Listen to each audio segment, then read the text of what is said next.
Good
evening, everybody.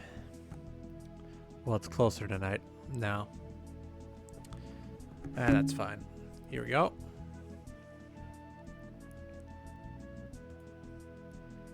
Tonight, we will be continuing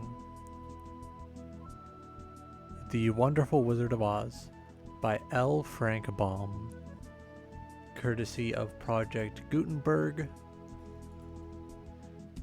This is not a sponsored stream. I'm simply telling you where I have gotten the PDF for the book. Last time we read this, we got all the way up to the end of chapter 4. I will be continuing from the beginning of chapter 5.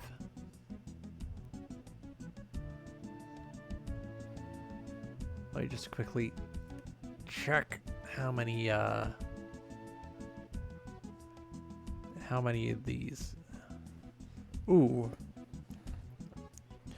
It looks as though there are 24 chapters. We're only a fifth of the way through.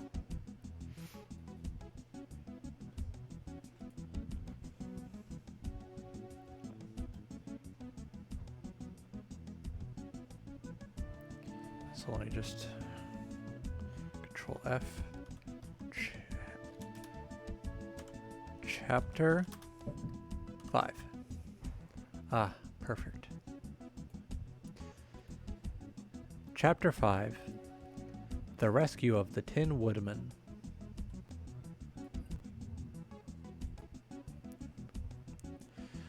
When Dorothy awoke, the sun was shining through the trees, and Toto had long been out chasing birds around him and squirrels. She sat up and looked around her. There was the Scarecrow, still standing patiently in his corner, waiting for her. "We must go in search for water," she said to him. Oh, wait, no, wrong voice, my bad. "We must go and search for water," she said to him. "Why do you want water?" he asked. "To wash my face clean after the dust of the road, and to drink, so the dry bread will not stick in my throat." "It must be inconvenient to be made of flesh," said the Scarecrow thoughtfully. "For you must sleep and eat and drink. However, you have brains, and it is worth a lot of bother to be able to think properly."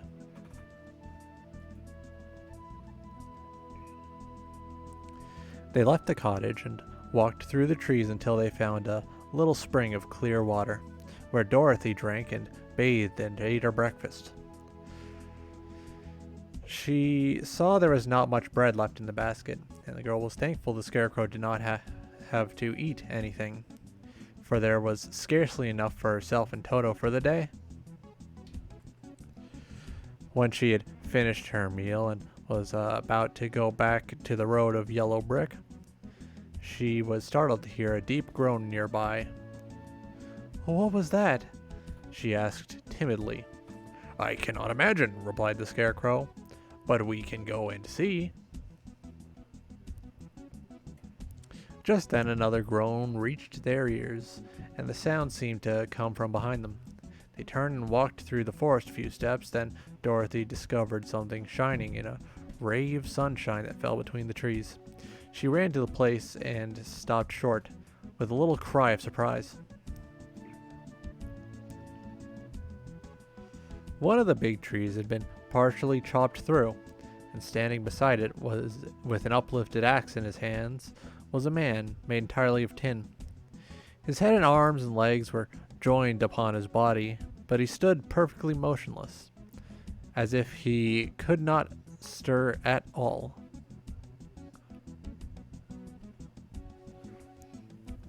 Dorothy looked at him in amazement, and so did the Scarecrow, while Toto barked sharply, made a snap at the tin legs, which hurt his teeth.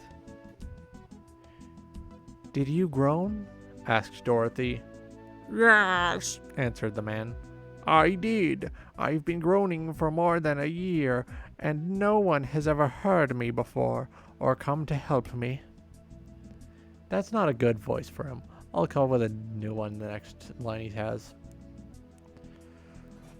What can I do for you? She inquired softly, for she was moved by the sad voice in which the man spoke. Get an oil can and oil my joints, he answered. They were rusted so badly that I cannot move them at all. If I am well oiled, I shall soon be all right again. You will find an oil can on a shelf in my cottage.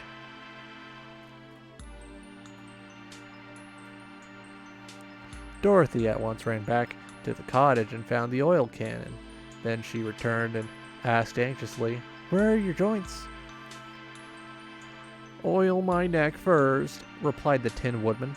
So she oiled it, and it was quite badly rusted. And as it was quite badly rusted, the Scarecrow took a hold of the tin head and moved it gently from side to side until it worked freely. Then the man could turn it himself. Now oil the joints on my arms, he said, and Dorothy oiled them, and the Scarecrow bent them carefully until they were quite free from rust and as good as new. The Tin Man gave a sigh of satisfaction and lowered his axe, which he leaned against the tree. This is a great comfort, he said. I have been holding that axe in the air ever since I rusted, and I'm glad to be able to put it down at last. Now, if you will oil the joints of my legs, I shall be all right again once more. So they oiled his legs until he could move them freely, and he thanked them again and again for his release, for he seemed a very polite creature and very grateful. I might have stood there always if you had not come along, he said. So you have certainly saved my life. How did you happen to be here?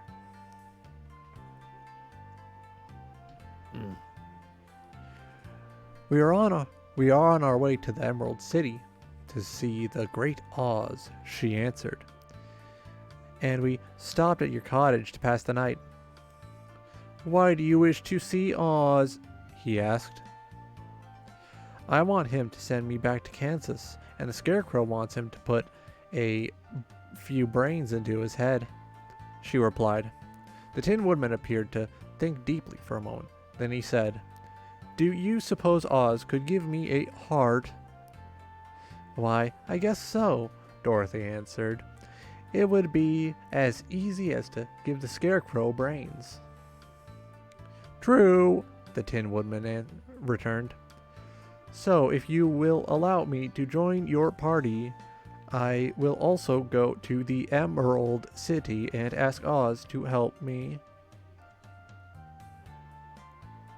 Come along, said the Scarecrow heartily, and Dorothy added that she would be pleased to have his company. So the Tin Woodman shouldered his axe, and they all passed through the forest until they came to the road that was paved with yellow brick. The Tin Woodsman had asked Dorothy to put the oil can in her basket. For, he said, if I should get caught in the rain and rust again, I would need the oil can badly.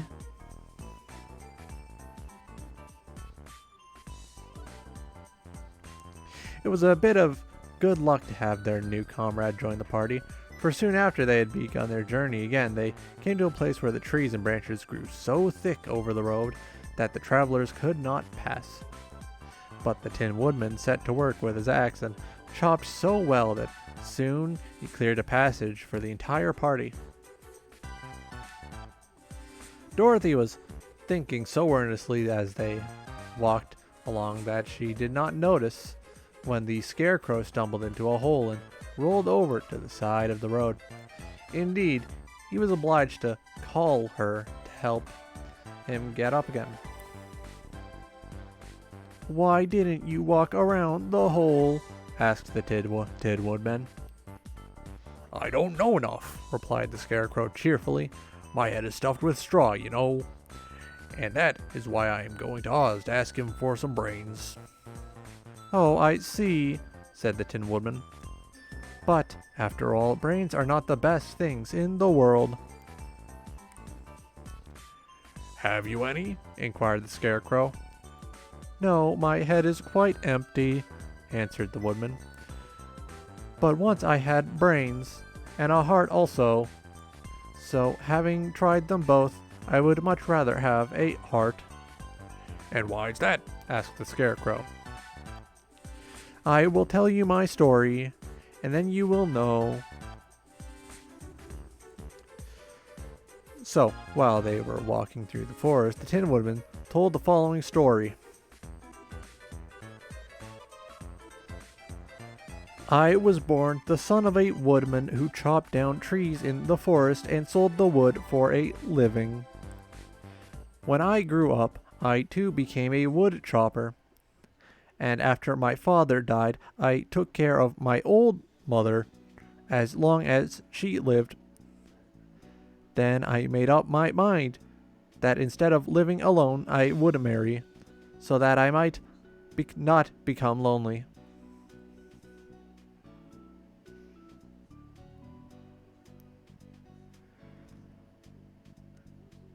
There was one of the Munchkin girls who was so beautiful that I soon grew to love her with all my heart.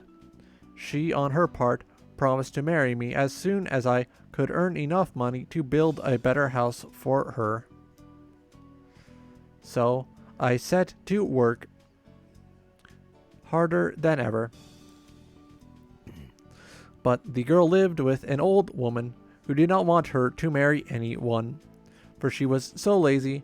She wished the girl to remain with her and do the cooking and the housework. So the old woman went to the Wicked Witch of the East and promised her 2 sheep and a cow if she would prevent the marriage. Thereupon the Wicked Witch enchanted my axe.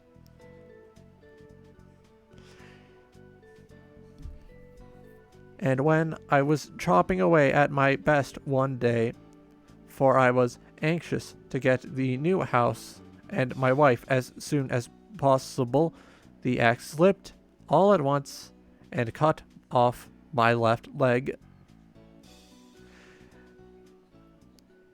This at first seemed a great misfortune, for I knew a one-legged man could not do very well as a wood chopper.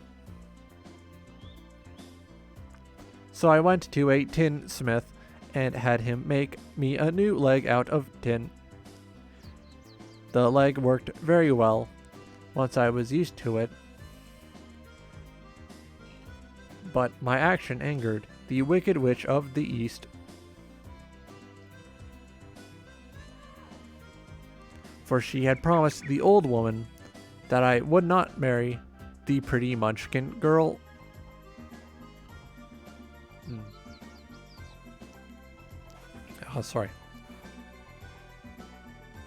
When I began chopping again, my axe slipped and cut off my right leg.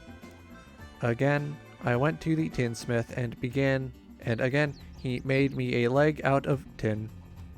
After this, the enchanted axe cut off my arms, one after the other. But nothing daunted, I had them replaced with tin ones. The wicked witch then made the axe slip and cut off my head. And at first, I thought that was the end of me, but the tinsmith happened to come along, and he made me a new head out of tin. I thought I had beaten the wicked witch then, and I worked harder than ever. But I little knew how cruel my enemy would be. She thought of a new way to kill my love for the beautiful Munchkin maiden, and made my axe slip again, so that it cut right through my body, splitting me in two halves. Once more the tinsmith came to my help and made me a body of tin, fastening my tin arms and legs and head to it by means of joints, so that I could move around as well as ever. But alas, I had now no heart, so that I lost all my love for the Munchkin girl and did not care whether I married her or not. I suppose she is still living with the old woman, waiting for me to come after her.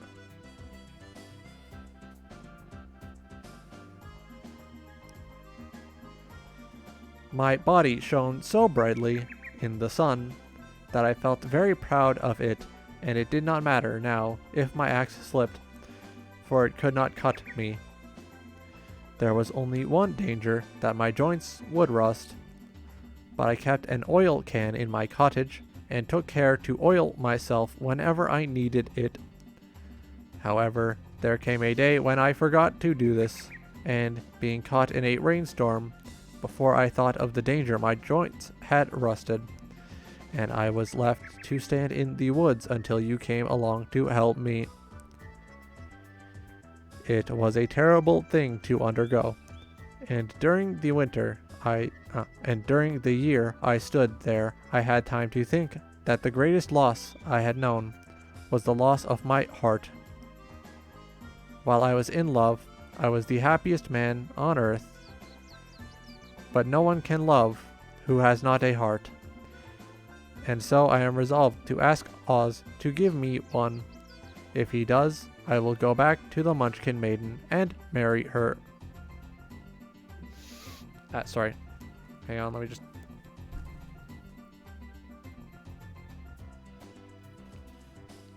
Yeah, I should really stop picking at dead skin while I'm working. That's on me, though.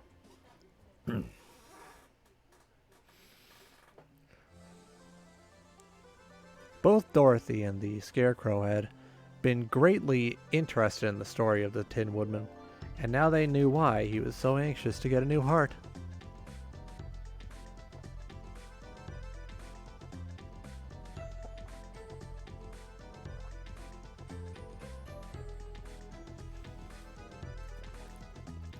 All the same, Said the Scarecrow. I shall ask for brains instead of a heart, for a fool would not know what to do with a heart if he had one. I shall take the heart, returned the Tin Woodman, for brains do not make one happy, and happiness is the best thing in the world.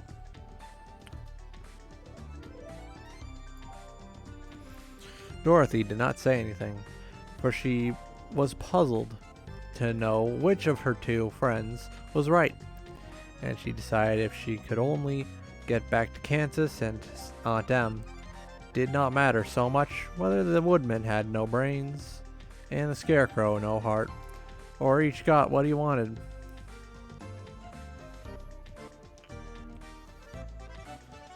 What worried her most was that the bread was nearly gone, and another meal for herself and Toto would empty the basket. To be sure, whether neither the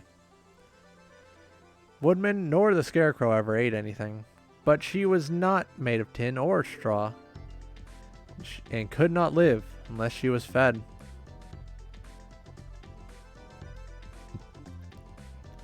Chapter 6: The Cowardly Lion.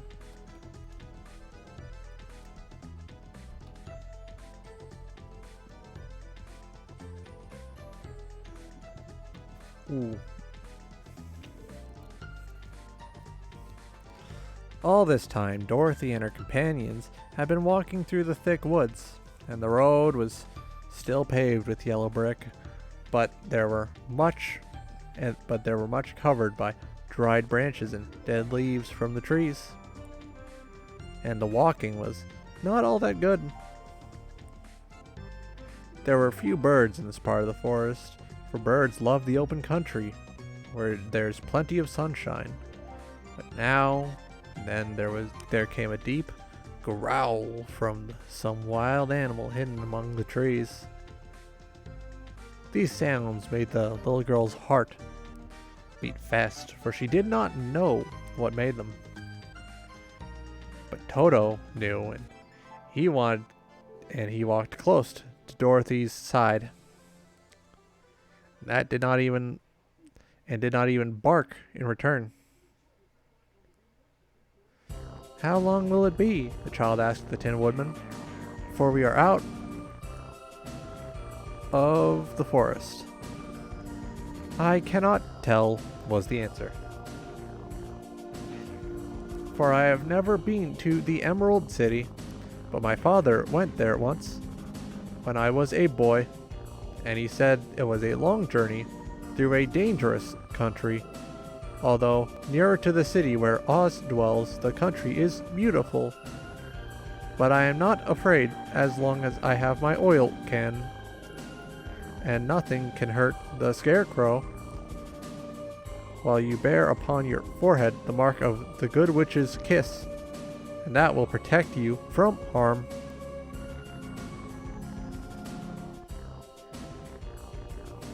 "But Toto," said the young girl anxiously, "what will protect him?" "We must protect him ourselves if he is in danger," replied the Tin Woodman. Just as he spoke, there came from the forest a terrible roar, and the next moment a great lion bounded into the road. With one blow of his paw, he sent the Scarecrow spinning over and over to the edge of the road, and then he struck at the Tin Woodman with his sharp claws, but to the lion's surprise, he could make no impression on the tin, although the woodman fell over in the road and lay still.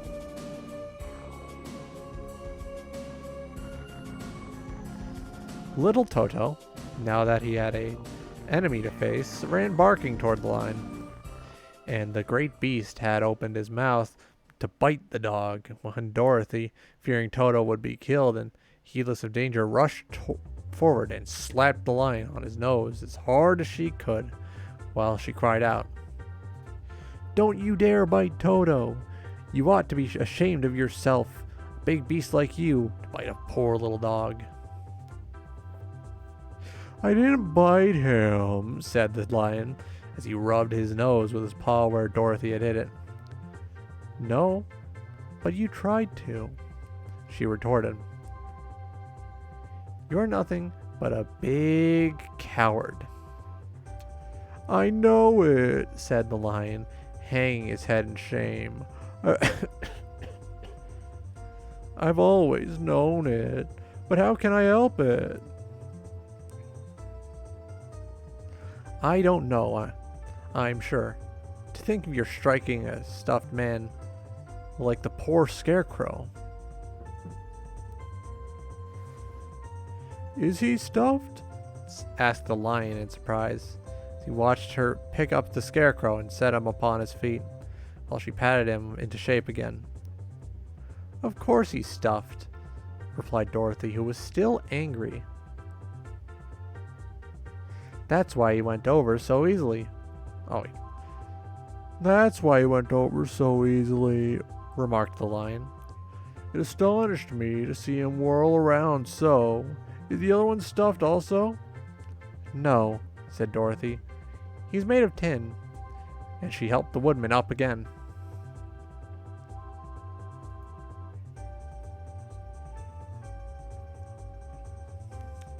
So that's why he nearly blunted my claws, said the lion. When they scratched against the tin, it made a cold shiver run down my back. What is that little animal you are so tender of? He's my dog, Toto, answered Dorothy. Is he made of tin or stuffed? Asked the lion. Neither. He's a meat dog, said the girl. Oh, he's a curious animal and seems remarkably small. Now that I look at him, no one would think of biting such a little thing except a coward like me, continued the lion sadly. What makes you a coward? Asked Dorothy, looking at the great beast in wonder, for he was as big as a small horse. It's a mystery, replied the lion. I suppose I was born that way.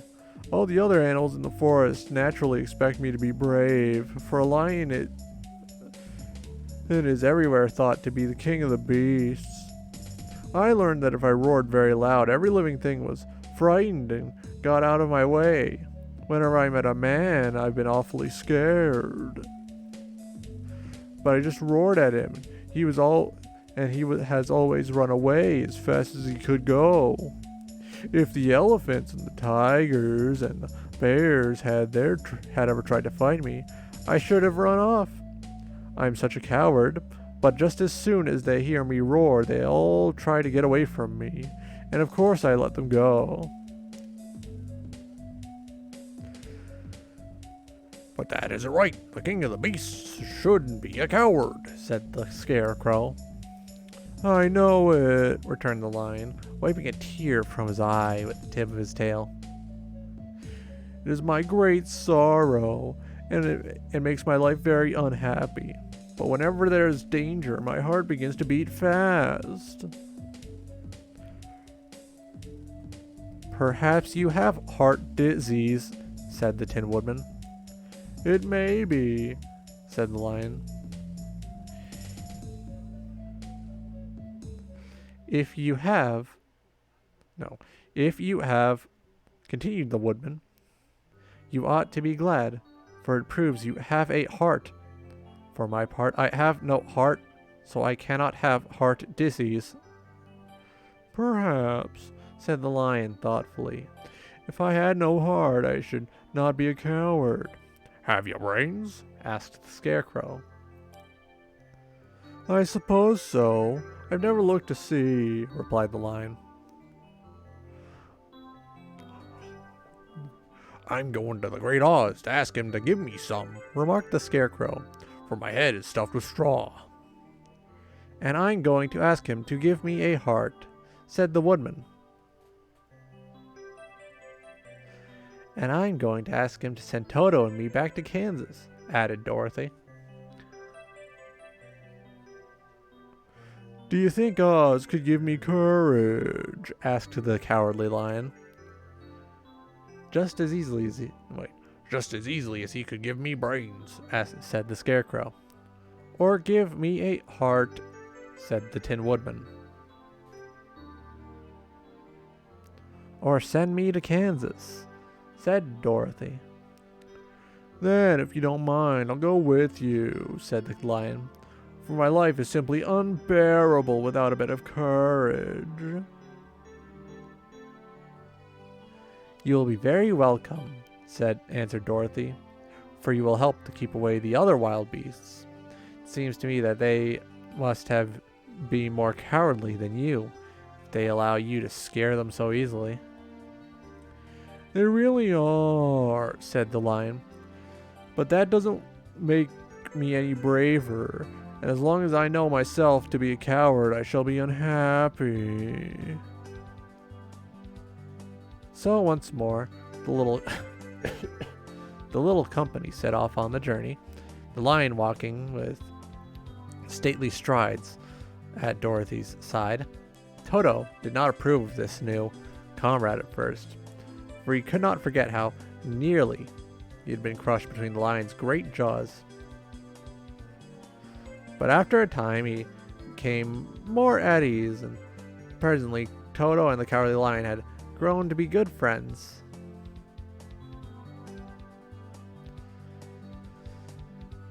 During the rest of that day, there was no other adventure to mar the peace of their journey. Once, indeed, the Tin Woodman stepped on a beetle that was crawling along the ground and killed the poor little thing. This made the Tin Man very unhappy, for he was always careful not to hurt any living creature. And as he walked along, he wept several tears of sorrow and regret.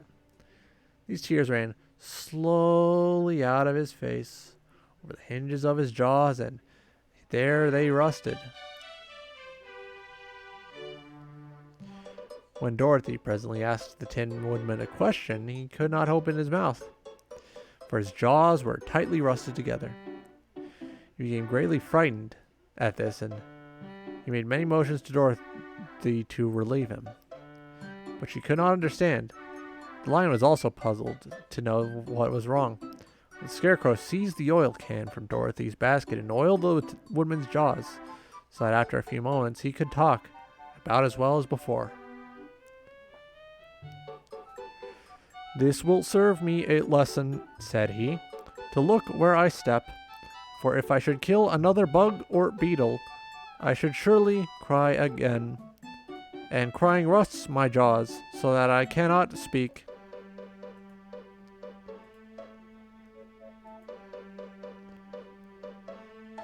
Hang on, I'm getting a little headache. Yeah, let me have a big old gamer sip.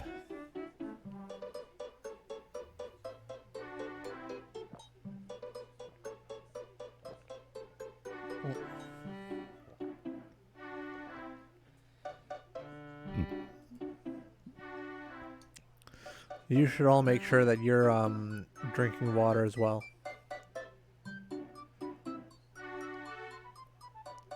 Honestly, just some drink anything, just as long as it hydrates you. It's important to stay hydrated, you know.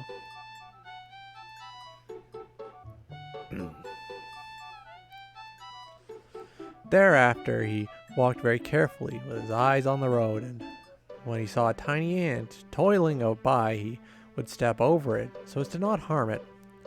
The Tin Woodman knew very well he had no heart, and therefore he took great care never to be cruel or unkind to anything. "You people with hearts," he said, "have something to guide you, and need never do wrong. But I have no heart, and so I must be very careful. When Oz gives me a heart, of course I needn't mind so much." Chapter 7. The Journey to the Great Oz. They were obligated to camp out that night under a large tree in the forest, for there were no houses near. The tree made a good, thick covering to protect them from the dew.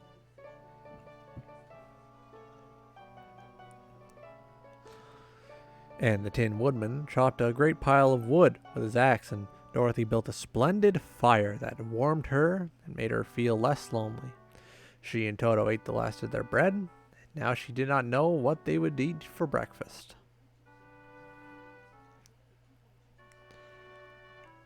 "If you wish," said the lion, "I will go to the forest and kill a deer for you. You can roast it by the fire, and since your tastes are so peculiar that you prefer cooked food, then you will have a very good breakfast. Don't,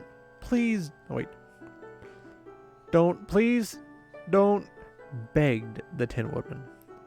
"I should certainly weep if you killed a poor deer, and then my jaws would rust again." But the lion went away into the forest and found his own supper, and no one ever knew what it was, for he didn't mention it. The Scarecrow found a tree full of nuts and filled Dorothy's basket with them, so that she would not be hungry for a long time. She thought This was very kind and thoughtful of the Scarecrow. But she laughed heartily at the awkward way in which the poor creature picked up the nuts.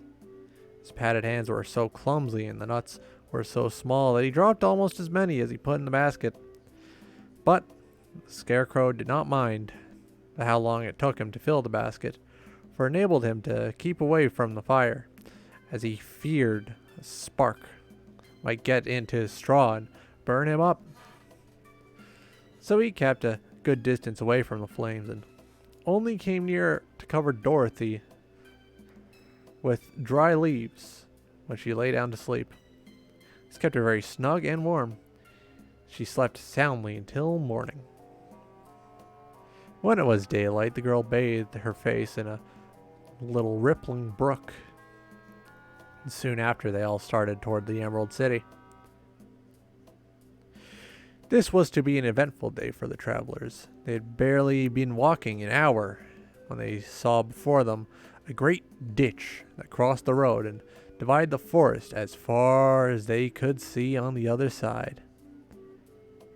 It was a very wide ditch, and when they crept up to the edge and looked into it, they could see it was also very deep. There were many big, jagged rocks at the bottom. The sides were so steep that none of them could even climb down. For a moment, it seemed that the journey must end. "What shall we do?" asked Dorothy despairingly. "I haven't the faintest idea," said the Tin Woodman. The Lion shook his shaggy mane and looked thoughtful. But the Scarecrow said, "We cannot fly, that is certain. Neither can we climb down into this great ditch. Therefore, if we cannot jump it, then we must stop where we are."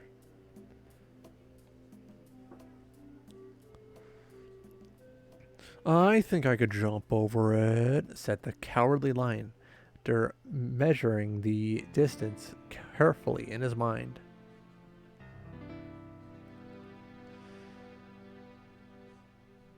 "Then we are all right," answered the Scarecrow, "for you can carry us all over on your back, one at a time." "Well, I'll try it," said the Lion. "Who'll go first?" "I will," declared the Scarecrow.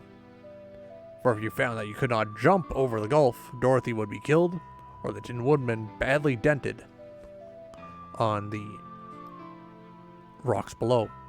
But if I'm on your back, I will not matter so much, for the fall would not hurt me at all." "I'm terribly afraid of falling myself," said the Cowardly Lion. "But I suppose there's nothing to do but try it. So get on my back and we'll make the attempt." The Scarecrow sat upon the Lion's back. The big beast walked to the edge of the gulf and crouched down. "Why don't you run and jump?" asked the Scarecrow. "Because that isn't the way we lions do things," he replied, then giving a great spring. He shot through the air and landed safely on the other side. They were all greatly pleased to see how easily he did it. After the Scarecrow had got down from his back, the Lion sprang across the ditch again.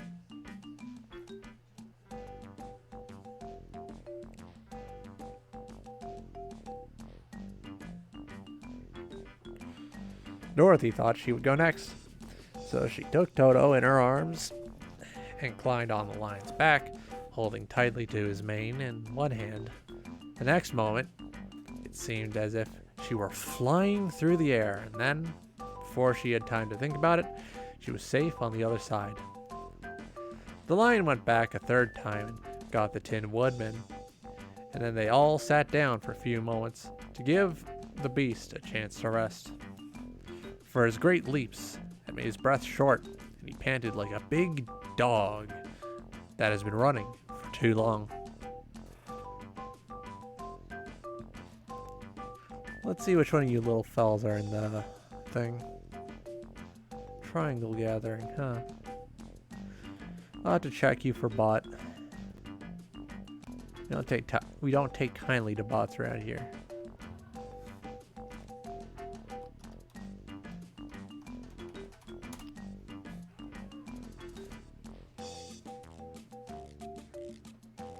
go.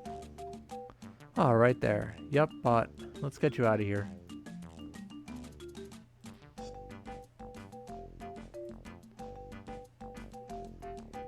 Doink. Goodbye. I'll try to go to the end of chapter 8, by the way.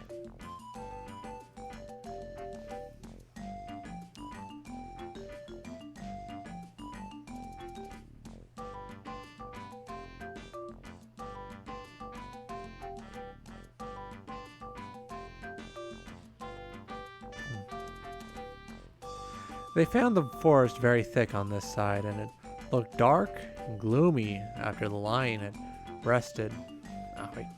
After the lion had rested, they started along the road of yellow brick, silently wondering, each in his own mind, if ever they should come to the end of the woods and reach the bright sunshine again.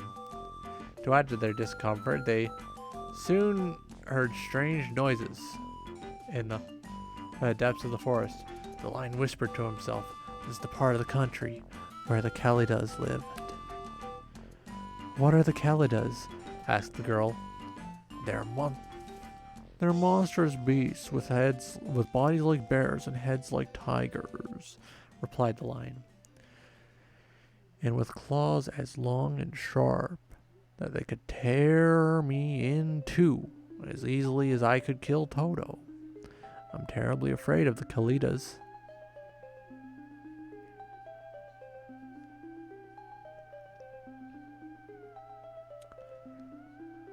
"I'm not surprised that you are," returned Dorothy.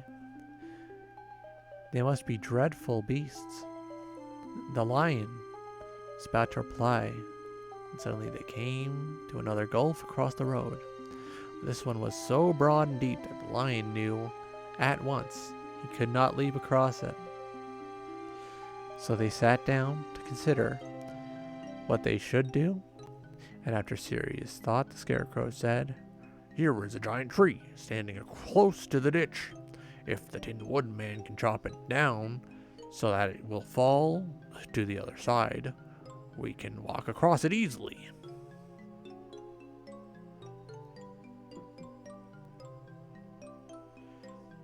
"That's a first-rate idea," said the lion. "One would almost suspect you had brains in your head instead of straw." The woodman set to work at once, and so sharp was his axe that the tree was soon chopped nearly through. Then the lion put his strong front legs against the tree and pushed it with all his might. Slowly the big tree tipped and fell with a crash across the ditch, with its top branches on the other side.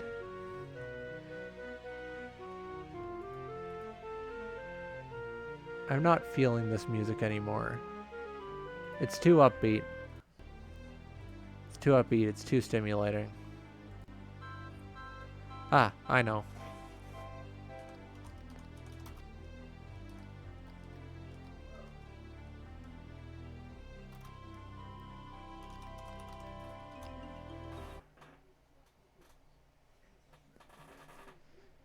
Yeah. Here we go.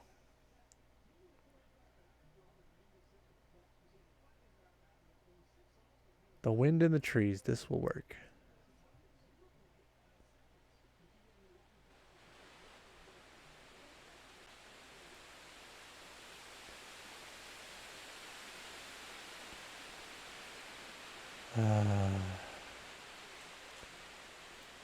Feels good. Alright, back to the story. They had started to cross this queer bridge when a sharp growl made them all look up. To their horror, they saw, running toward them, two great beasts, bodies like bears and heads like tigers. "They're the Kalidas," said the cowardly lion, beginning to tremble. "Quick!" cried the Scarecrow. "Let us cross over." So Dorothy went first, holding Toto in her arms, and The Tin Woodman followed, and the Scarecrow came next. The Lion, although he was certainly afraid, turned to face the Kalitas.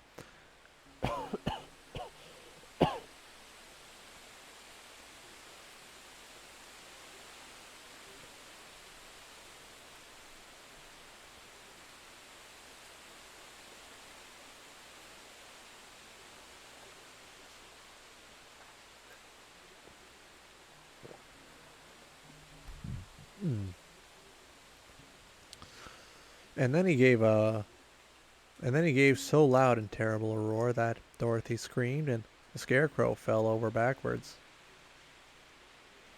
while even the fierce beasts stopped short and looked at him in surprise.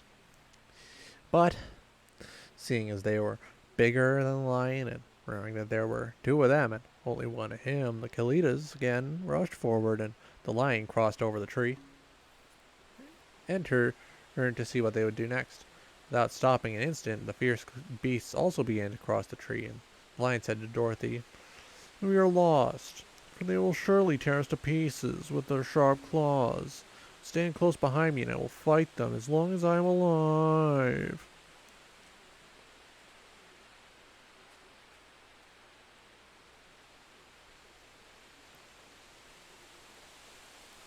Wait a minute, called the Scarecrow.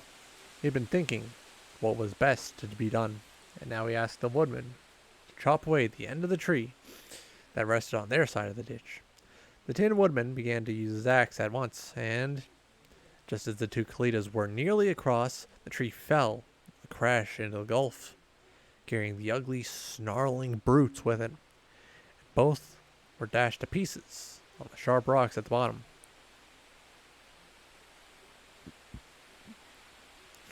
"Well," said the lion, drawing a long breath of relief.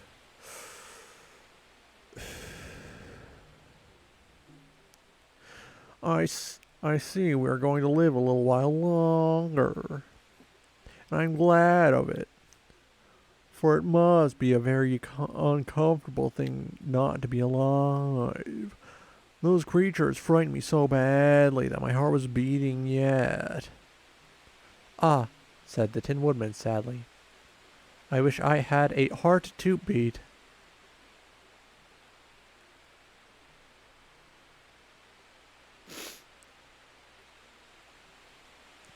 The adventure made the travelers more anxious than ever to get out of the forest. They walked so fast that Dorothy became tired and had to ride on the lion's back. To their great joy, the trees became thinner the farther they advanced. And in the afternoon, they suddenly came upon a broad river flowing swiftly just before them. On the other side, they could see the road of yellow brick running through a beautiful country with green meadows spotted with bright flowers and all the road bordered with trees hanging full of delicious fruits. They were greatly pleased to see this delightful country before them. "How shall we cross the river?" asked Dorothy. that is easily done," replied the Scarecrow. "The Tin Woodman must build us a raft so we can float to the other side." So the Woodman took his axe and began to chop down small trees to make a raft. And while he was busy at this, the Scarecrow found on the riverbank a tree full of fine fruit. This pleased Dorothy, who had eaten nothing but nuts all day. She made a hearty meal of the ripe fruit. But it takes time to make a raft, even when one is as industrious and untiring as the Tin Woodman. When night came, the work was not done, so they found a cozy place under the trees where they slept till the morning. And Dorothy dreamed of the Emerald City and the good Wizard Oz, who would soon send her back to her own home again.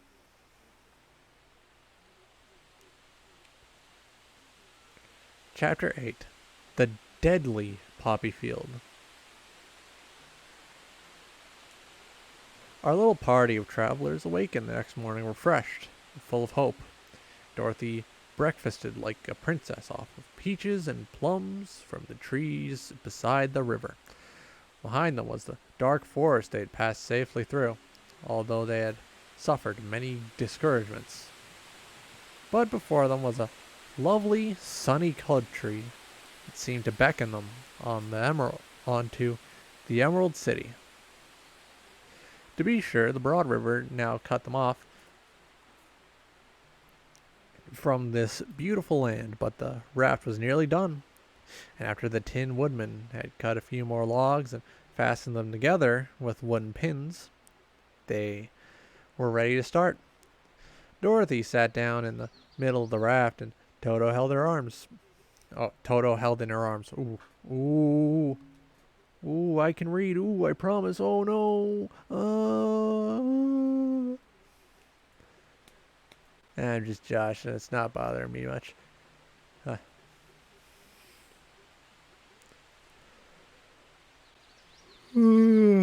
Oh, that's starting to get to me.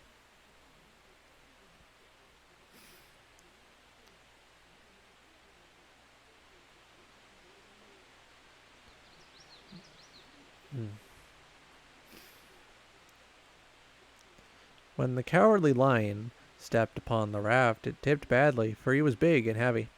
But the Scarecrow and the Tin Woodman stood upon the other end to steady it. And they had long poles in their hands to push the raft through the water. They got along quite well at first, but then they reached the middle of the river, and the swift current swept the raft downstream further and further away from the road of yellow brick. The water grew so deep that the long poles could not touch the bottom. "This is bad," said the Tin Woodman. "For if we cannot get to the land, we shall be carried into the country of the Wicked Witch of the West, and she will enchant us and make us her slaves." "And then I should get no brains," said the Scarecrow. "And then I should get no courage," said the Cowardly Lion. "And I should get no heart," said the Tin Woodman. "And I should never get to Kansas," said Dorothy. "We must certainly get to the Emerald City if we can," the Scarecrow continued, and he pushed so hard with his long pole that it stuck fast in the mud at the bottom of the river. Then, before he could pull it out again or let go, the raft was swept away.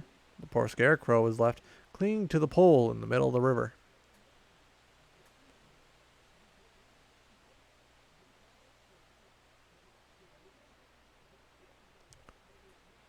"Goodbye," he called after them, and they were very sorry to leave him.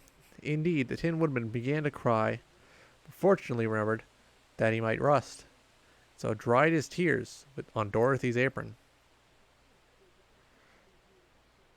Of course, this was a bad thing for the Scarecrow. "I'm now worse off than when I first met Dorothy," he thought. "Then I was stuck in a pole in the cornfield, where I could make believe scare the crows. At any rate, but surely there is no use for a scarecrow stuck on a pole in the middle of a river. I'm afraid I shall never have any brains after all."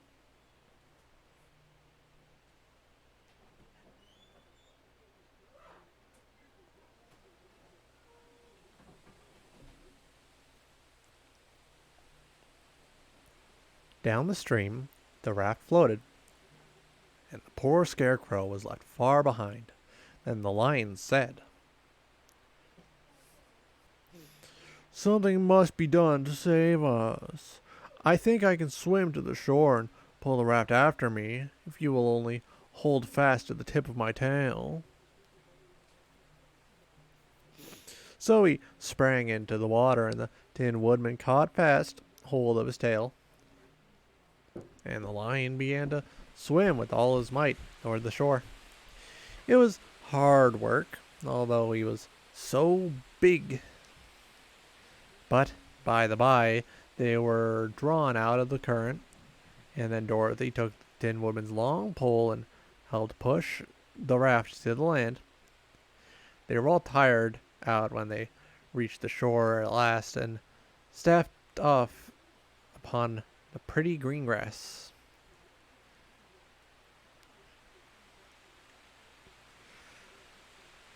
And they also knew that the stream had carried them a long way past the road of yellow brick that led them to the Emerald City. "What shall we do now?" asked the Tin Woodman, as the lion lay down on the grass to let the sun dry him. "We must get back to the road in some way," said Dorothy. "The best plan will be to walk along the river bank until we come to the road again," remarked the lion. So when they were rested, Dorothy picked up her basket and they started along the grassy bank to the road from which the river had carried them. It was a lovely country with pretty flowers and fruit trees and sunshine to cheer them. And had they not felt so sorry for the poor scarecrow, they could have been very happy.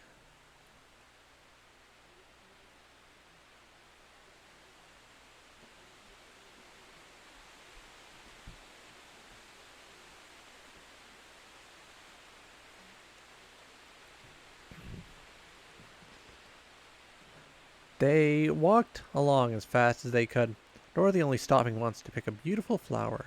After a time, the Tin Woodman cried out, "Look!" They had all looked at the river and saw the scarecrow perched upon his pole in the middle of the water, looking very lonely and sad.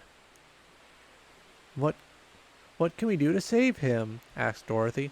The lion and the woodman both shook their heads, for they did not know. So they sat down upon the bank and gazed wistfully at the scarecrow until a stork flew by, who, upon seeing them, stopped to rest at the water's edge. "Who are you, and what are you doing?" "Oh, "Who are you, and where are you going?" asked the stork.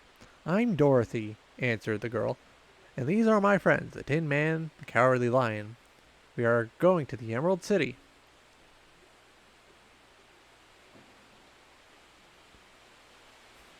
"This isn't the road," said the stork, as she twisted her long neck and looked sharply at the queer party. "I know it," returned Dorothy, "but we have lost the scarecrow and are wondering how we shall get him again." "Where is he?" asked the stork. "Oh, over there, in the river," answered the little girl. "If he wasn't so big and heavy, I would get him for you," remarked the stork. He isn't heavy a bit," said Dorothy eagerly, "for he is stuffed with straw. And if you will bring him back to us, we shall thank you ever and ever so much."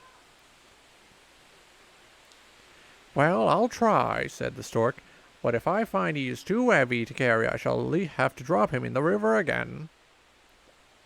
So the big bird flew into the air and over the water till she came to where the scarecrow was perched upon his pole. And the stork, with her great claws, grabbed the scarecrow by the arm and carried him up into the air and back to the bank, where Dorothy and the lion and the Tin Woodman and Toto were sitting.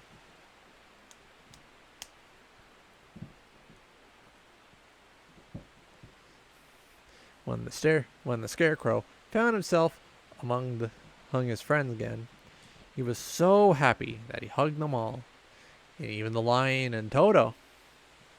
As they walked along he sang "Toll-derry-day-o" at every step. He felt so gay.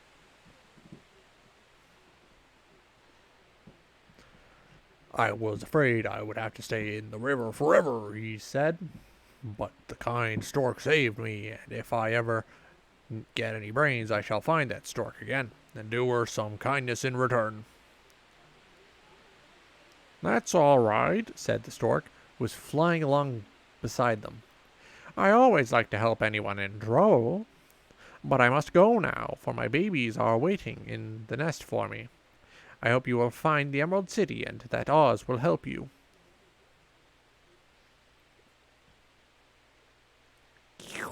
There we go.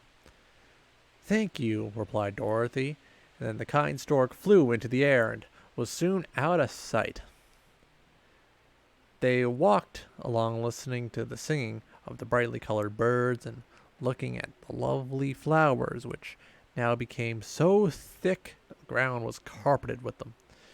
And there were big yellow and white and blue and purple blossoms, and besides great clusters of scarlet poppies, which were so brilliant in color they almost dazzled Dorothy's eyes. Aren't they beautiful? The girl asked as she breathed in the spicy scent of the bright flowers. I suppose so, answered the Scarecrow. When I have brains, I shall probably like them better. If only I had a heart, I should love them, said the Tin Man. I always did like flowers, said the Lion. They seem so helpless and frail, but there are none in the forest as bright as these. Now they came upon more and more of the big scarlet poppies and fewer of the other flowers, and soon they found themselves in the midst of a great meadow of poppies. Now it is well known that when there are many of these flowers together, their odor is so powerful that anyone who breathes it falls asleep.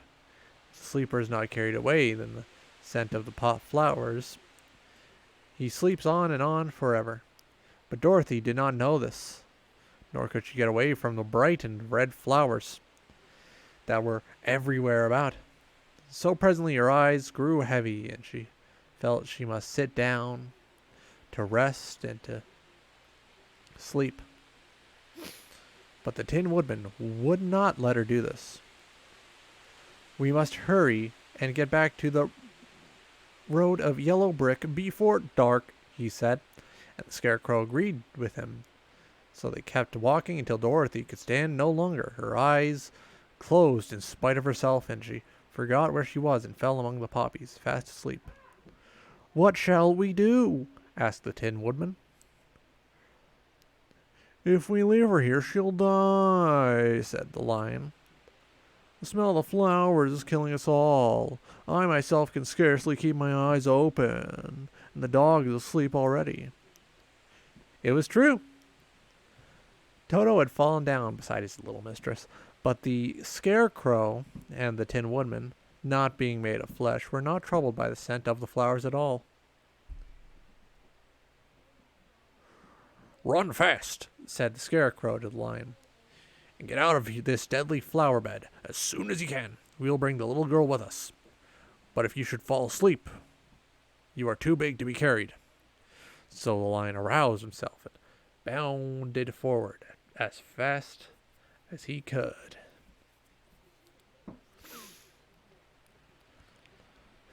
And in a moment, he was out of sight.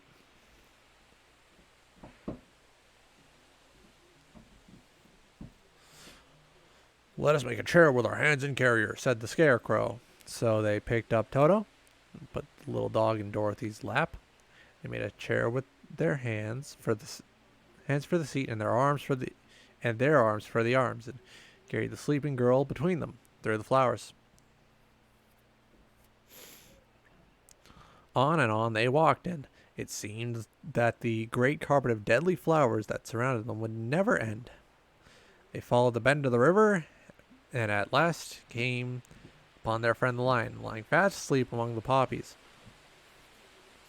The flowers had been too strong for the huge beast, and he had given up at last, falling only a short distance from the end of the poppy field, where the sweet grass spread in open fields again before them. We can do nothing for him, said the Tin Woodman, sadly, for he is much too heavy to lift. We must leave him here to sleep on forever, and perhaps he will dream that he has found courage at last. I'm sorry, said the Scarecrow. The Lion has A very good comrade for one so cowardly.